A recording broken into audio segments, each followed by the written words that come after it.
So, how do you kill a town? Well, I'll tell you.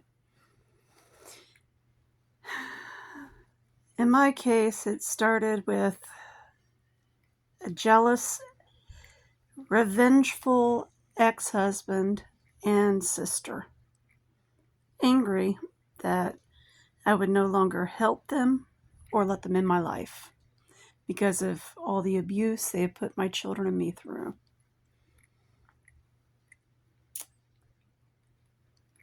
Um, I was sick and tired of it and ready to take our lives back.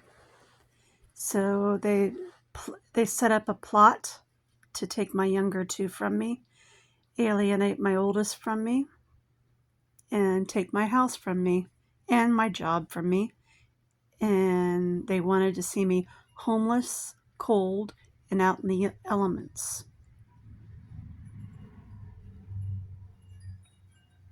They set about telling everyone that I was not really a veteran. I was lying about that.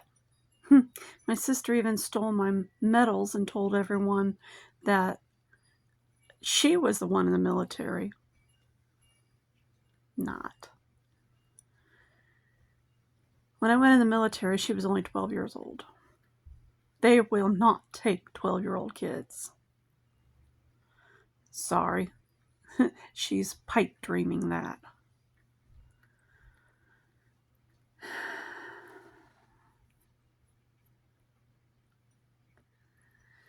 Anyway, what they did,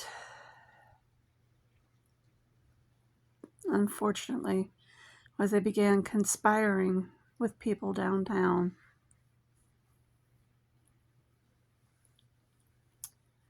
Unfortunately, a housing scam began. The one officer began scamming with the construction companies to take houses from homeowners. And of course, because there were children in these families that they were going to take houses from, they had to get DCS involved. There was not enough foster care to go around with all these houses. I guess there was over 40 to 50, maybe 60 houses on the list, maybe more. I'm not sure how many. So they began farming the kids that they were taking out of the county. This dropped our school corporation attendance very low, thus dropping our federal school monies down very low.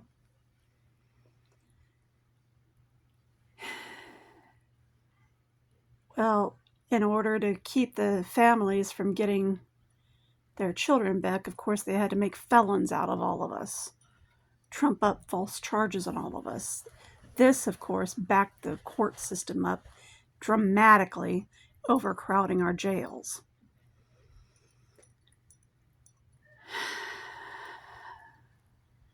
Once the parents were free of the court system, they couldn't get their work back because no one in town will hire felons. So now we have a problem with an understaffed employment force. That means our tax base is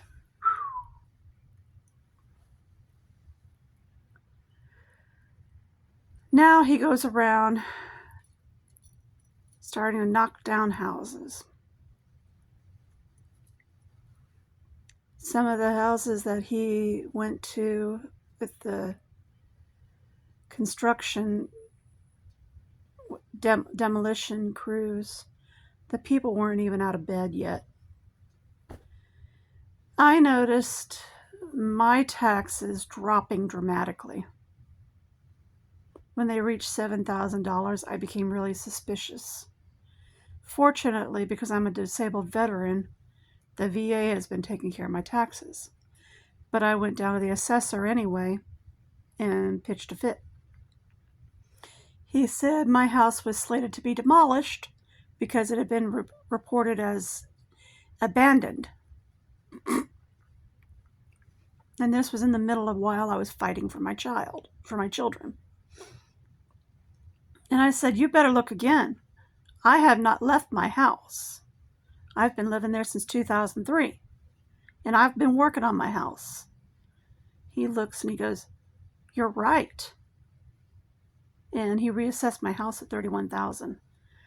This started a huge investigation and found all of this corruption going on. Well, now we have a new Mayor, Morell, and he cleaned house. Unfortunately, it's too late for over 40 plus families.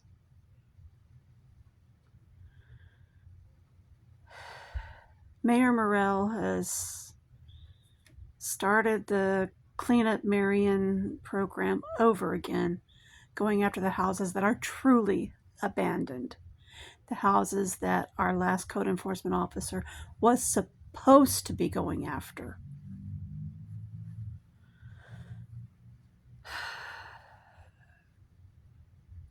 He wasn't supposed to be going after the inhabited houses.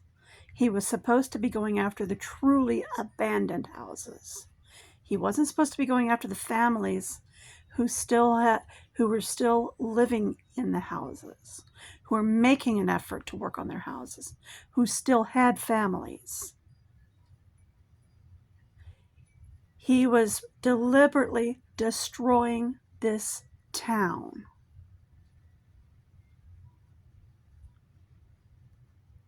He was destroying families. He was destroying the tax base. He was destroying families. He was destroying the workforce. Many of the people who did not skip town to restart their lives elsewhere, many of them have turned to drugs and alcohol in their despair. It's only because of my faith that I have not done so.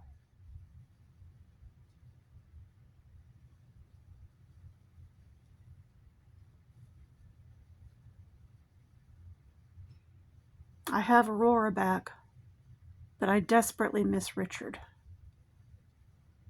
And I desperately miss Tricia. Whoever has my Richard Henry, tell him I love him.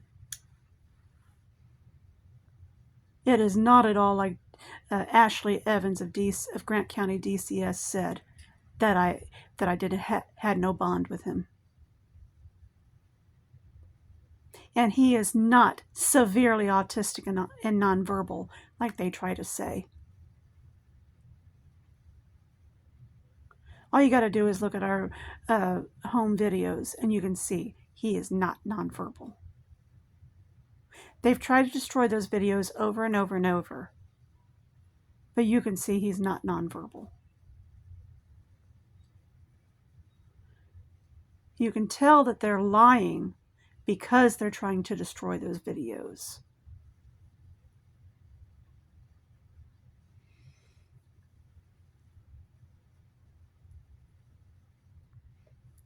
And my VA doctors and another psychologist ruled out histrionic disorder on me many times.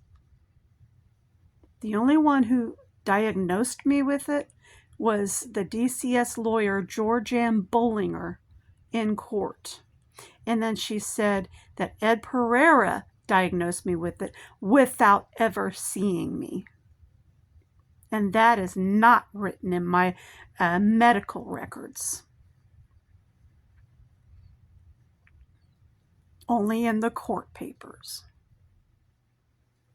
And I do have a copy of my medical records.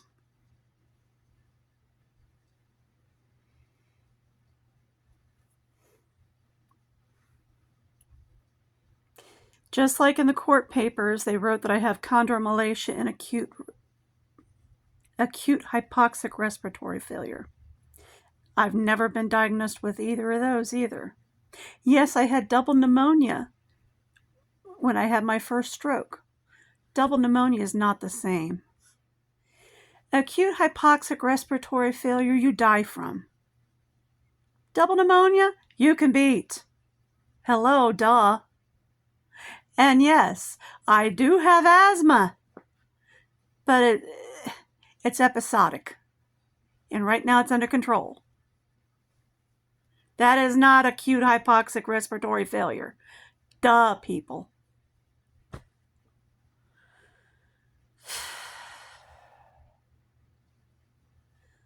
I don't know where they come up with their lies.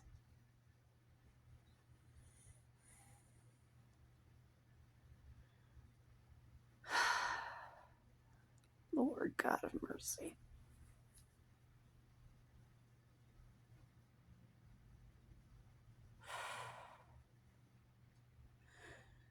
And chondromalacia, that must be their fancy term for me having arthritis.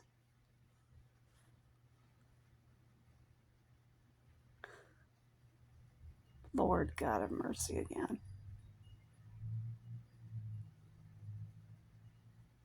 No one gets to nearly their 50s without getting arthritis.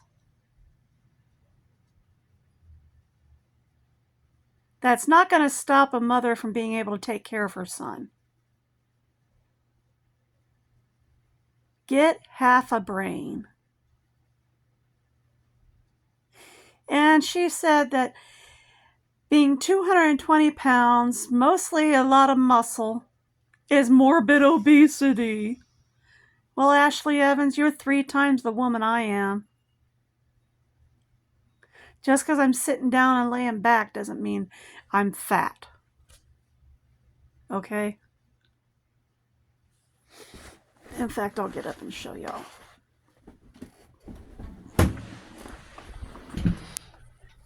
Just because I'm top heavy doesn't mean I'm fat.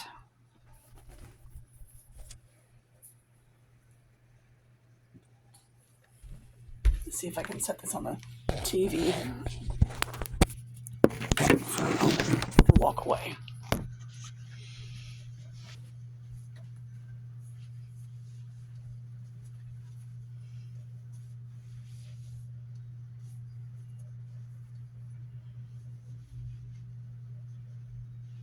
She calls that morbidly obese.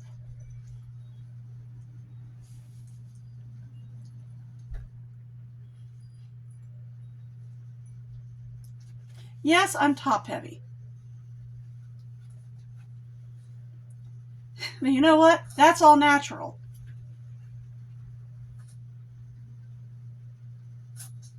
I can't help that.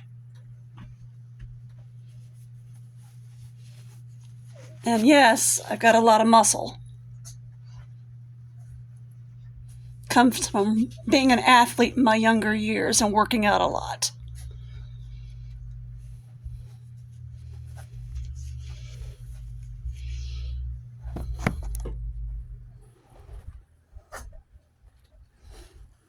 Even my legs have a lot of muscle still in them. I can't help that. I used to leg press 300 pounds. And I make no joke about that.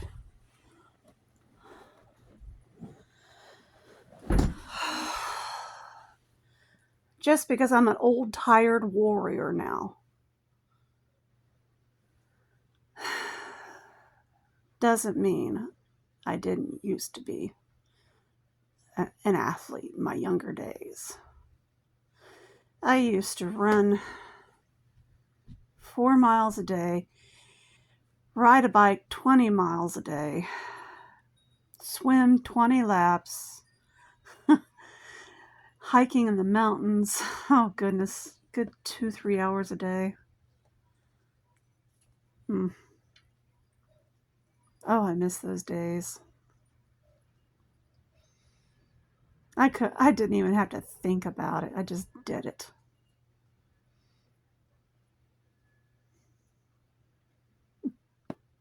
What I wouldn't give to have my young 20-something body back. I'll just have to wait until the Lord gives us those glorified bodies back to be able to do those things again. And I know the Lord knows I'm going to be doing that.